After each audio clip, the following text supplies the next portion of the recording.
One of the things that makes the Our Mrs. Jules story funny is its use of irony. Irony is spoken or written words that mean the opposite of their usual meaning. And there we go. So this truck that is on fire, it has also flames on it.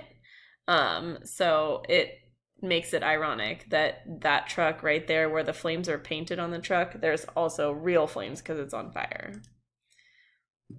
This store is called Watkins Roofing, and it looks like they had some trouble with their roof because it's no longer there. So that's ironic because their roof isn't there and it's a roofing company. This guy is driving and reading a book called Focus. So it's ironic because, like, you really should be focusing while you're driving, not reading a book. And he's reading the book called Focus. This sign says thank you for driving carefully, and it looks like that driver may not have been driving carefully since they have wrecked right next to this sign. Dog Training for Dummies is the book that the dog has completely torn apart. So it is ironic because the dog chose to tear apart the book that's about dog training.